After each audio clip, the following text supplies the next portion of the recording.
तो दोस्तों ये है video brand new cherry flavour part 2। और अगर आपने इससे पहले पार्ट 1 को नहीं देखा है तो जाकर देख लेना, अदरवाइज आपको कुछ भी समझ में नहीं आएगा। और पहली वीडियो में मैंने कोड की गर्लफ्रेंड को क्रिस्टीना बोल दिया था गलती से, उसका नाम क्रिस्टीन है, सॉरी फॉर दैट। तो चलिए अब बिना किसी देरी के चलते हैं सीधा वीडियो की तरफ।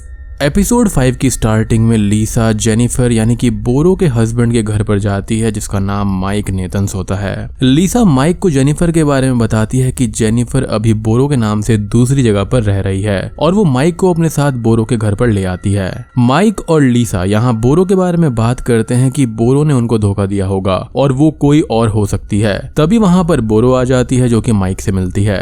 बोरो लीसा और माइक के साथ उसके घर पर जाती है जहाँ पर वो सबके लिए खाना बना रही थी और लीसा उसके इस बिहेवियर को नॉर्मल नहीं मानती। माइक भी लीसा से बहुत सारे सवाल करता है बट बोरो उन सवालों को इग्नोर करती रहती है। वहीं दूसरी ओर लू लीसा की बनाई हुई शॉर्ट फिल्म को उस मूवी के एडिटर को दिखाता है और वो एडिटर ये बोलता है कि लीसा की मूवी का आखिरी सीन करना इम्पॉसिबल है, एज उस सीन में मूवी की एक्ट्रेस जिसका नाम मैरी है उसने अपनी ही एक आंख को निकाल लिया था और वो भी नहीं जानता था कि लीसा ने इस सीन को कैसे शूट किया। अब लू एडिटर से लीसा और मैरी के बारे में जानकारी मांगता है जहां पर एडिटर लू को ये बताता है कि शूट के आखिरी दिन लीसा और मैरी के बीच कुछ तो बात हुई थी। लू अब लीसा और मैरी के बारे में और जानकारी निकालने के लिए शूटिंग वाली लोकेशन पर जाने का फैसला करता है। लू यहाँ पर मैरी के घर पर जाता है जहाँ पर उसको पीछे से कोई पकड़ लेता है और लू उसको समझाने की कोशिश करता है। वो लड़की लू को छोड़ देती है और ये लड़की कोई और नहीं बल्कि मैरी ही थी जिसकी एक आंख डैमेज हो गई थी।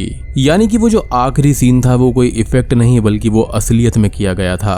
अब दूसरी तरफ माइक के घर पर बोरो, माइक, लीसा और माइक के दोनों बच्चे डिनर करते हुए बोरो से बात करते हैं और ये बोलते हैं कि वो नहीं चाहते कि अब बोरो यानी कि जेनिफर उनकी लाइफ में वापस आए। माइक दोनों बच्चों को समझाने की कोशिश करता है कि तभी माइक की बेटी अचानक से ही बेहोश हो जाती है। लीसा और माइक ये देखकर परेशान होने लगते हैं और लीसा बोरो से ये पूछती है कि उसने खाने में क्या मिलाया है, जिस पर बोरो ये बोलती है कि उसने थोड़ा सा जहर मिलाया है। अब धीरे धीरे माइक और उसका बेटा भी बेहोश हो जाते हैं और लीसा बोरो पर गुस्सा करने लगती है। बोरो भी यहाँ पर लीसा को ये बोलती है कि उसे यहाँ पर लेकर नहीं आना चाहिए था और ये सब सिर्फ लीसा की वजह से ही हो रहा है। और अब बोरो एक छोटी सी सर्जरी कर उनकी नाक के सहारे उनके दिमाग से एक छोटा सा हिस्सा निकाल लेती है, यानी कि वो याद जहाँ पर वो बोरो से मिले थे, जिससे वो बोरो को भूल जाएंगे। एंड सबसे ज्यादा ग्रोस ये था कि वो उस हिस्से को निकाल कर खा लेती है। जी हाँ, अब लीसा बोरो पर गुस्सा करते हुए घर आ जाती है और एक बार फिर से लीसा एक किटन को उगलती है। यहाँ पर लू मैरी से बात करता है जहाँ पर मैरी भी लीसा से काफी गुस्सा थी और वो ये बोलती है कि लीसा ने उसको यूज किया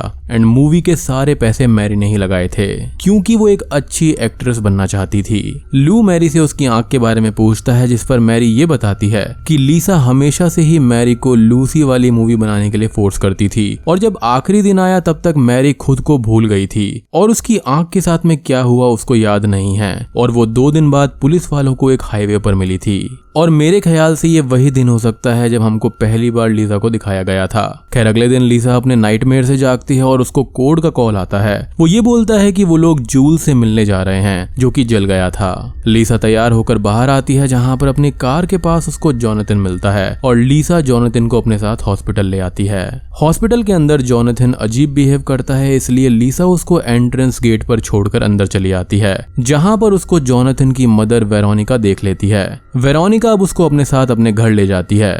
हॉस्पिटल के अंदर लीसा को कोड ये बताता है कि जूल्स कोमा में है और लीसा को इस चीज का गिल्ट होता है क्योंकि वो जूल्स की हालत की जिम्मेदार थी। और यहाँ पर जूल्स की गर्लफ्रेंड बड़ी अजीब तरह से बात करती है कि अब उन दोनों के ही शरीर पर और फेस पर पट्टियां बंधी है जिससे वो एक परफेक्ट कपल बन गए हैं। उसके बॉयफ्रेंड को यहाँ पर 3rd ग्रेड बर्न्स हुए हैं और उसको एक परफेक्ट कपल बनने की पड़ी है। अब घर पर लू जोनाथन से मिलकर काफी खुश होता है लेकिन जोनाथन तो मर चुका था और वो एक डेड मैन था या फिर एक ज़ॉम्बी कह सकते हैं। तो वो किसी से भी बात नहीं करता और वो किसी भी चीज पर रिएक्ट नहीं करता, लेकिन जैसे ही यहाँ पर लू लीसा का नाम लेता है वो एकदम से ही खुश हो जाता है। यहाँ पर लू जॉनथन को बहुत समझाने की कोशिश करता है बट जॉनथन कुछ भी नहीं समझता। वेरोनिका अपने डॉग को खाना खिलाती है जिसको जॉनथन खाने लगता है, जिससे लू को और भी ज्यादा बुरा लगता है और वो समझ जाता है कि ये सब सिर्फ और सिर्फ लीजा का काम है। लू अब हॉस्पिटल में गुस्से में जाता है जहाँ पर वो लीसा से मिलता है और उस पर जॉनथन की हालत का गुस्सा निकालने लगता है बट क्रिस्टीन लू को वहां से भगा देती है। अब लू गुस्से में रैल्फ और जेम्स को लीसा को मारने का कॉन्ट्रैक्ट दे देता है और अपने घर जाने पर उसको वहां पर मैरी मिलती है। मैरी यहाँ पर लीसा की बनाई हुई मूवी देखती है जिसमें वो खुद को अपनी आंख निकाल कर खाता हुआ देखती है और लीसा को मैरी पर बहुत गुस्सा आता है कि ये उसने उससे क्या करवा दिया। लीसा अब अपने घर पर होती है जहाँ पर उसी बेसमेंट से आवाजें आने लगती हैं और उसको एक वाइट स्पिरिट हॉन्ट करती है जो कि पिछले एपिसोड्स में भी उसको दिखी थी। लीसा इससे डरकर अपने अपार्टमेंट के कॉरिडोर में जाती है जहाँ पर जेम्स उस पर अटैक कर देता है और उसको बुरी तरह से पीट कर चोक करके मार डालता है। अब जेम्स के जाने के बाद में लीसा वापस से जिंदा हो जाती है और वहां पर हम जॉनथन को खड़ा हुआ देखते हैं जिसके पास लीसा रेंगते हुए पहुंच जाती है और एपिसोड 5 का यहीं पर अंत हो जाता है। एपिसोड 6 की स्टार्टिंग लीसा और मैरी के फ्लैशबैक सीन से होती है जहां पर लीसा मैरी को मूवी में और भी ज्यादा पैशनेट होने को बोल रही थी और मैरी भी मूवी के लिए बहुत ही ज्यादा पैशन शो करने लगती है। मैरी एक सीन के दौरान अपने हाथ पर एक कट लगा देती है बट उसको इससे कोई फर्क नहीं पड़ता क्योंकि इससे सीन काफी रियल दिख रहा था। अब यहाँ पर लीसा सभी लोगों को बाहर जाने को कहती है क्योंकि वो इस सीन को खुद शूट करना चाहती थी। मैरी और लीसा यहाँ पर एक किस करते हैं यानी कि इन दोनों का भी अफेयर चल रहा था। खैर मैरी लीसा को एक ड्रग लेने को कहती है बट लीसा मना कर देती है क्योंकि उसको ऐसा लगता है कि उसने ऐसा काम कभी नहीं किया है। लेकिन मैरी के जोर देने पर लीसा वो ड्रग ले लेती है और लीसा खुद ही अकेले मैरी का आखिरी सीन शूट करने लगती है। अब प्रेजेंट टाइम में लीसा को होश आता है और वो खुद को बोरो के पास में पाती है क्योंकि उसने जॉनथन से ये कहा था कि वो उसको बोरो के पास ले चले एंड ऑब्वियसली जॉनथन अब बोरो का आदमी बन गया था। यहाँ पर बोरो लीसा को ठीक कर रही थी और वो उसको एक मिल्क बाथ देती है। वो लीसा के घाव और हाथ पैरों को धीरे धीरे ठीक कर रही थी। अब दूसरी तरफ हम लू को भी लीसा का दर्द महसूस करते हुए देख पाते हैं एज लीसा का पेन उसको फील हो रहा था क्योंकि वो लोग अभी भी जुड़े हुए थे। यहाँ पर लू को जेम्स का कॉल आता है कि उसने लीसा को मार दिया है जिस पर लू बहुत ही ज्यादा खुश होता है और मैरी उसकी बातें सुन लेती है बट मैरी भी लीसा को हेट करती थी तो वो लू के साथ लीसा के अपार्टमेंट में जाकर उसकी लाश को देखना चाहती थी। लेकिन लीसा के अपार्टमेंट में लीसा नहीं होती जिससे लू समझ जाता है कि वो बच गई है। यहाँ पर लू ये बोलता है कि वो जानता है कि वो कहाँ पर होगी। लू और मैरी बोरो के घर पर जाते हैं जहाँ बोरो लू और मैरी को वापस भेज देती है। अंदर लीसा ठीक हो चुकी थी और उसको एक वाइट स्पिरिट फिर से हॉन्ट करती है जिससे डरकर लीसा बोरो के रूम के अंदर चली जाती है। अब बोरो भी वहां पर आ जाती है और लीसा उससे ये पूछती है कि बोरो किटन्स का करती क्या है। अब लू और मैरी जेम्स और रैल्फ के पास में जाते हैं जहाँ पर लू ये बोलता है कि आखिरी बार लीसा बच गई है और उन लोगों को इस बार लीसा को पूरी तरह मारना होगा। जेम्स अब ये बोलता है कि इस बार वो उसका सर लेकर आएगा सबूत के लिए। जेम्स अब लीसा को मारने के लिए जाने लगता है और मैरी भी उसके साथ में जाने का बोलती है। और दोस्तों अब यहाँ पर खुलते हैं थोड़े से छुपे हुए असली पत्ते। इधर बोरो लीसा को अपनी स्टोरी सुना रही थी कि 900 साल पहले बोरो एक आदमी हुआ करती थी। जी हाँ, उस पर एक जैगुआर ने हमला किया था एंड उस जैगुआर ने बोरो को मारा नहीं था बल्कि उसको अपनी कुछ शक्तियां दे दी थी। अब यहाँ पर ये आदमी था लेकिन मैं इसको बोरो ही बुलाऊंगा। तो पावर्स लेने के बाद में बोरो किंग बन गई और उसने एक प्रिंसेस से शादी कर ली। अब जैगुआर को बोरो से रिटर्न में कुछ चाहिए था तो उसने किंग की वाइफ को मांग लिया यानी कि बोरो की बीवी को, जिस पर उसने जैगुआर को धोखा दिया और उसने किसी और लेडी को उसके सामने रख दिया जिसको ऑब्वियसली उस जैगुआर ने पकड़ लिया और तभी से जैगुआर बोरो के पीछे है और वो स्पिरिट वर्ल्ड में कैद है। और हाँ, जैगुआर स्पिरिट ने बोरो को बहुत बुरी तरह से मारा था। वो उसको दबाकर उसको इधर उधर फेंकने लगी थी और उसको अधमरी हालत में छोड़ गई थी क्योंकि यहाँ पर जैगुआर स्पिरिट धोखा मिलने से बहुत दुखी थी। तो सबसे पहले तो ये जो बोरो है वो एक मेल है। अब जब वो मरने ही वाला था तो उसके आसपास एक सुंदर सी लड़की आई और बोरो ने अपनी पूरी शक्ति लगाकर अपनी स्पिरिट उस सुंदर लड़की के अंदर भेज दी और उसके बाद से ही वो कंटिन्यूअसली अपना शरीर बदल रही थी। बेसिकली ये जैगुआर की जो स्पिरिट है वो बोरो को मारना चाहती है क्योंकि उसने उसको धोखा दिया था और जेनिफर का उसने शरीर चुराया है क्योंकि बोरो को जिंदा रहने के लिए अपने शरीर को एक्सचेंज करना पड़ता है। अब बोरो के घर पर जेम्स और मैरी आते हैं जिनको बोरो डराकर वापस भेज देती है। उसके बाद में लीसा पूरी तरह से ठीक हो जाती है और बहुत ही चार्मिंग बन जाती है यानी कि उसके अंदर काफी ज्यादा शक्तियां आ गई थी। अब वो अपने घर जाने लगती है जहाँ पर कोड और क्रिस्टीन उसको पिक करते हैं। लीसा अब अपने घर पहुंचती है जहां पर उस पर जेम्स अटैक कर देता है, बट लीसा उसको बुरी तरह से मार डालती है। उसने उसके आधे फेस को खा लिया था। मैरी भी लीसा के घर पर छुपी हुई थी, बट वो डर की वजह से बाहर नहीं आती। लीसा के घर पर रॉय भी आ जाता है और लीसा, रॉय, कोड और क्रिस्टीन को जेम्स की डेथ के बारे में पता चलता है। कोड यहाँ पर जेम्स की बॉडी को देखकर शॉक्ड हो जाता है और ये बोलता है कि उनको पुलिस को बुलाना चाहिए, जिस पर रॉय मना कर देता है एज उससे पुलिस उनको ही पकड़ लेगी। अब सब लोग मिलकर जेम्स की लाश को एक जगह पर ठिकाने लगा देते हैं जहाँ पर कोड उनके साथ में नहीं जाता। कोड अब घर पर अकेला होता है और तभी मैरी बाहर आ जाती है और कोड उससे बात करता है। मैरी भी कोड से थोड़ी बात करती है जहां पर कोड ये बोलता है कि लीसा ने कभी मैरी और लीसा की रिलेशनशिप के बारे में नहीं बताया, जिस पर मैरी को बहुत ही ज्यादा गुस्सा आ जाता है। अब हम लू को देख पाते हैं जिसके पास में जोनाथन का फोन आता है, जो कि बस एक ही बात बोलता है कि मैं बीच पर हूँ, जिसके बारे में हमें एपिसोड 7 में पता चलेगा। दूसरी ओर मैरी बोरो के पास में चली जाती है बोरो की हेल्प लेने के लिए, एज वो लीसा से बदला लेना चाहती थी। ये सभी लोग अब जेम्स की बॉडी को ठिकाने लगाकर अपार्टमेंट के बाहर आते हैं, लेकिन वहां पर रॉय लीसा से दूर रहने की बात करता है और क्रिस्टीन को घर ड्रॉप करने के लिए वहां से चला जाता है। अब घर के अंदर आने पर लीसा कोड की लाश को देखती है जहां पर उसकी आंख के अंदर एक नाइफ था, जो कि उसको लू का लगता है। ये मंजर देखकर लीसा बहुत ही ज्यादा गुस्सा हो जाती है और रोने भी लगती है, जिसके साथ में एपिसोड 6 का यहीं पर अंत हो जाता है। एपिसोड 7 की स्टार्टिंग लू और जोनाथन के एक फ्लैशबैक के साथ में होती है, जिसमें लू जोनाथन को याद कर रहा था और बहुत ही इमोशनल हो जाता है। इस फ्लैशबैक के अंदर वो दोनों ही लोग एक रेस्टोरेंट में बैठे हुए थे जहां पर जोनाथन यही बोलता है कि उसको बीच बहुत पसंद है, और ये वही बात है जो कि जोनाथन ने फोन पर एपिसोड 6 में कही थी। बेसिकली यहाँ पर ये दर्शाने की कोशिश करी गई है कि लू हमेशा अपनी मूवीज और अपने नशे में ही धुत रहता था। उसको जोनाथन के पसंद नापसंद के बारे में कुछ पता ही नहीं था। जोनाथन को एक छोटा बच्चा माना करता था जिसके लिए वो कोल्ड ड्रिंक्स वगैरह वगैरह लाया करता था, जबकि जोनाथन ये चाहता था कि उसके पापा उसके साथ में अच्छा टाइम स्पेंड करें, लेकिन ऑब्वियसली लू ऐसा नहीं कर पाया। और इन्हीं सब बातों को लेकर प्रेजेंट टाइम में लू बहुत ही इमोशनल हो जाता है और रोने लगता है। लेकिन तभी यहाँ पर लू को लीसा के विजन्स आते हैं और उसकी हालत खराब होने लगती है। तभी उसको रैल्फ का कॉल आता है जहाँ पर रैल्फ ये बोलता है कि जेम्स गायब है और शायद लीसा भी बच गई है और अब रैल्फ खुद ही लीसा को हैंडल करेगा। यहाँ पर ये जो रैल्फ है वो जेम्स का अंकल है। खैर अब लीसा के घर पर उसके बेसमेंट के अंदर से हलचल बढ़ती जा रही थी और लीसा कोड की डेड बॉडी के पास में होती है, जहाँ पर वो कोड की डेथ से बहुत ही ज्यादा दुखी थी। दूसरी ओर लू मूवी प्रोड्यूसर एल्विन से मिलने जाता है जहाँ पर वो एल्विन से ये बोलता है कि उनको लीसा की मूवी उनको वापस दे देनी चाहिए और उसी को वो मूवी डायरेक्ट भी करनी चाहिए, जिस पर एल्विन एग्री हो जाता है। इनिशियली एल्विन ने भी यही कहा था, लेकिन यहाँ पर लू ने ही उसको मना कर दिया था क्योंकि वो यहाँ पर लीसा के साथ में कुछ फेवर्स चाहता था जो कि ऑब्वियसली फिजिकल फेवर्स थे।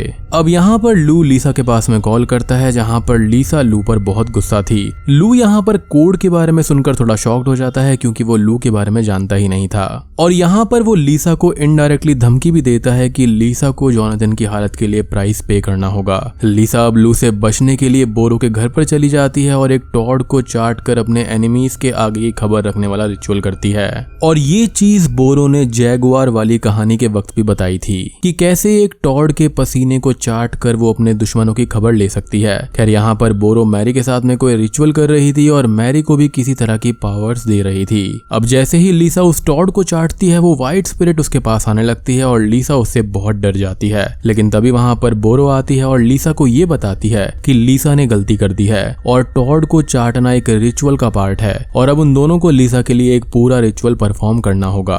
उस रिचुअल में लीसा को 2 चीजें करनी होगी और पहली चीज है अपनी सेक्सुअल एनर्जी को रिलीज करना, जिसके लिए लीसा रॉय के पास में जाती है और रॉय को कन्विंस कर लेती है इंटीमेट होने के लिए। वहीं क्रिस्टीन अपने घर पर होती है जहां पर उसके पास रैल्फ आता है जो जेम्स को ढूंढ रहा था। असल में रैल्फ यहाँ पर लीसा के घर पर गया था और उसको कोड के पास में से उसका एड्रेस मिल गया था, तभी वो क्रिस्टीन के पास में आया और रैल्फ क्रिस्टीन पर अटैक करके उससे जेम्स के बारे में पता कर लेता है और क्रिस्टीन उससे डरकर उसको जेम्स की डेड बॉडी के पास में ले जाने के लिए तैयार हो जाती है। यहाँ पर अब बोरो के घर पर चुपके से लू आ जाता है जिसकी हालत और भी ज्यादा खराब हो गई थी। लू यहाँ पर जोनाथन को किसी तरह से अपने साथ ले जाता है। यहाँ पर लीसा और रॉय इंटीमेट हो रहे होते हैं और बोरो लीसा की सेक्सुअल एनर्जी के रूप में उसके स्वेट को ले लेती है। अब लीसा का नेक्स्ट काम था किसी रिसेंट में मरे हुए इंसान के मीट का टुकड़ा खाना, और वो इसके लिए बोरो को अपने घर पर ले जाती है जहाँ पर कोड की लाश पड़ी हुई थी और वो रिसेंटली मारा गया था। साथ ही क्रिस्टीन भी रैल्फ को जेम्स की बॉडी के पास में ले जाती है, जहाँ पर उसको जेम्स की डेथ पर बहुत गुस्सा आता है और क्रिस्टीन उससे माफी मांगने लगती है। लू अब जोनाथन को लेकर एक रेस्टोरेंट में आया था जहां पर लू की एक आंख पर एक घाव सा बन गया था और वो जोनाथन से बात करता है। जोनाथन की स्किन अब निकलने लगी थी क्योंकि वो डेड था और इससे लू पूरी तरह टूट जाता है। अब यहाँ पर बोरो और लीसा के घर पर आ जाते हैं जहाँ पर बोरो लीसा के लिए कोड के कान से एक रिचुअल करना चाहती थी क्योंकि यहाँ पर लीसा को कोड के मांस का एक टुकड़ा खाना था। तो यहाँ पर वो एग्स के साथ में उसके कान को पीस कर एक ऑमलेट बनाती है जिसको लीसा खा नहीं पाती और यहाँ पर उस रिचुअल के लिए बहुत ही कम टाइम रह गया था। अब तभी वहाँ पर लीसा के पास वाइट स्पिरिट आ जाती है जो कि लीसा को कुछ नहीं करती बट बोरो के पास में जाती है और हम यहाँ पर ये भी नोटिस करते हैं कि बोरो भी उस स्पिरिट से बहुत डरती थी और उस स्पिरिट के छूने से बोरो घायल हो जाती है और बेहोश हो जाती है। अब वहाँ पर रैल्फ आकर लीसा पर अटैक करने लगता है और लीसा भागकर अपने रूम के बेसमेंट में चली जाती है। और दोस्तों अब यहाँ पर खुलते हैं असली पत्ते। बेसमेंट के अंदर लीसा को बिना फेस वाली लेडी मिलती है जो कि कोई और नहीं बल्कि वही जैगुआर स्पिरिट थी जो कि दूसरे वर्ल्ड में फंसी हुई थी। वो स्पिरिट लीसा की मदर भी थी और इसलिए लीसा पहले से ही स्पेशल थी और बोरो उसके पीछे थी। वो लेडी यहाँ पर ये बताती है कि बोरो लीसा के अंदर से उसकी पावर्स छीन रही है और हम यहाँ पर ये भी समझ गए हैं कि लीसा के अंदर से निकलने वाली जो किटन्स हैं उसी पर बोरो फीड करती है क्योंकि उन किटन्स के ब्लड के अंदर लीसा और जैगुआर की पावर्स थीं। वो स्पिरिट लीसा को बाहर जाने का इशारा कर देती है और लीसा को जाते हुए एक की भी मिलती है।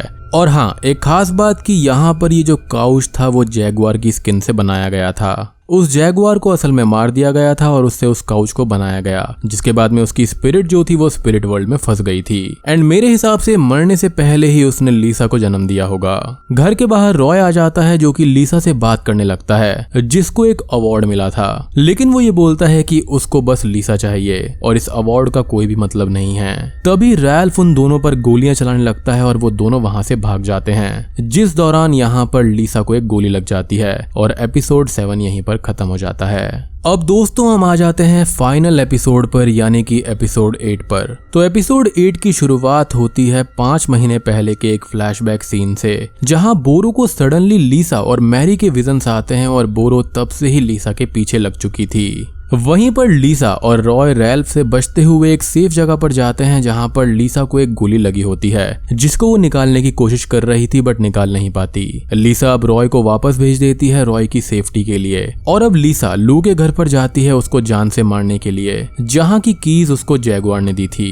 लीसा अब लू से बात करने लगती है और अब तक लू की हालत बहुत खराब हो गई थी। लू अपने बेटे और अपनी कंडीशन से पूरी तरह टूट चुका था और वो लीसा से माफी मांगने लगता है। लू यहाँ पर लीसा के सामने गिड़गिड़ाता है और लीसा उससे मूवी छीनने की वजह पूछती है। लू यहाँ पर ये बोलता है कि वो लीसा के सामने खुद को कम मानने लगा था क्योंकि लीसा ने इंटीमेट होने से मना कर दिया था, जिससे यहाँ पर लीसा को बहुत ही ज्यादा अजीब लगता है कि एक छोटी सी चीज की वजह से उसने उसको मूवी डायरेक्ट करने से रोक दिया। खैर लीसा को भी अब लू की हालत पर तरस आ गया था और वो लू को माफ कर देती है। अब यहाँ पर लू की आंख से लीसा का भेजा हुआ इंसेक्ट निकलने लगता है जिसको लीसा बाहर निकालती है और हॉस्पिटल में कॉल करके वहां से चली जाती है। लीसा बोरो के घर पर जाती है जहां पर रैल्फ उसको मारने आया था बट मैरी रैल्फ को मार देती है।